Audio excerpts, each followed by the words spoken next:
മറ്റൊരു പ്രധാനപ്പെട്ട വാർത്തയിലേക്കാണ്. ബസ്സിൽ വെച്ച് ലൈംഗിക അതിക്രമം നടത്തിയെന്ന ആരോപണത്തിന് പിന്നാലെ കോഴിക്കോട് ഗോവിന്ദപുരം സ്വദേശി യു ദീപക് ജീവനൊടുക്കിയ കേസിലെ പ്രതിയായ ഷിംജിത മുസ്തഫയ്ക്ക് ജാമ്യം ലഭിച്ചിരിക്കുകയാണ്. കോഴിക്കോട് പ്രിൻസിപ്പൽ സെഷൻസ് കോടതിയാണ് ജാമ്യം അനുവദിച്ചത്. 21 ദിവസമായി ഷിംജിത റിമാൻഡിൽ കഴിയുകയായിരുന്നു. കുന്നമംഗലം മജിസ്ട്രേറ്റ് കോടതി ജാമ്യാപേക്ഷ തള്ളിയതിനെ തുടർന്നാണ് ഷിംജിത പ്രിൻസിപ്പൽ സെഷൻസ് കോടതിയെ സമീപിച്ചത്. ബസ്സിൽ വെച്ച് ലൈംഗിക അതിക്രമം നടത്തിയെന്ന് ആരോപിച്ച് സമൂഹ മാധ്യമങ്ങളിൽ വീഡിയോ പ്രചരിപ്പിച്ചതിന് പിന്നാലെയായിരുന്നു കോഴിക്കോട് ഗോവിന്ദപുരം സ്വദേശി ദീപക് ജീവനൊടുക്കിയത്. ഈ ഒരു കേസിൽ ഒടുവിൽ പ്രതിയായ ഷിംജിത മുസ്തഫ ജയിലിന് പുറത്തേക്ക് ഇറങ്ങുകയാണ്.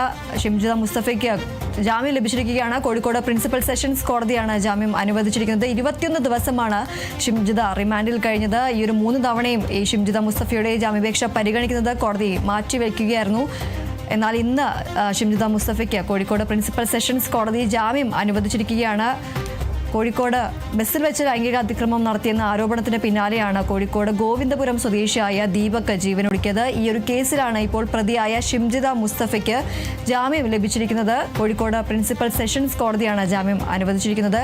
കുന്നമംഗലം മജിസ്ട്രേറ്റ് കോടതി ജാമ്യാപേക്ഷ തള്ളിയതിനെ തുടർന്നാണ് ഷിംജിത പ്രിൻസിപ്പൽ സെഷൻസ് കോടതിയെ സമീപിച്ചത്. എന്നാൽ പിന്നീട് 2-3 തവണ ഷിംജിതയുടെ ജാമ്യാപേക്ഷ പരിഗണിക്കുന്നത് മാറ്റിവെക്കുന്ന ഒരു സാഹചര്യമായിരുന്നു. ഇന്നലെ അടക്കം ഷിംജിതയുടെ ജാമ്യാപേക്ഷ പരിഗണിക്കുന്നത് മാറ്റിവെക്കുകയായിരുന്നു. എന്നാൽ ഇന്നിപ്പോൾ ഷിംജിത മുസ്തഫയ്ക്ക് ജാമ്യം ലഭിച്ചിരിക്കുകയാണ്. കോഴിക്കോട് പ്രിൻസിപ്പൽ സെഷൻസ് കോടതിയാണ് ഷിംജിത മുസ്തഫയ്ക്ക് ജാമ്യം അനുവദിച്ചിരിക്കുന്നത്. ഷിംജിത ചിത്രീകരിച്ച വീഡിയോ സമൂഹ മാധ്യമങ്ങളിലടക്കം പ്രചരിപ്പിച്ചതിന് പിന്നാലെയാണ് കോഴിക്കോട് ഗോവിന്ദപുരം സ്വദേശി ദീപക് ജീവനൊടുക്കിയത്. ഈ ഒരു സമൂഹ മാധ്യമത്തിലടക്കം ലൈംഗിക അതിക്രമം നടത്തിയെന്ന് ആരോപിച്ച് സമൂഹ മാധ്യമങ്ങളിലടക്കം വീഡിയോ പ്രചരിപ്പിച്ചിരുന്നു ഷിംജിത.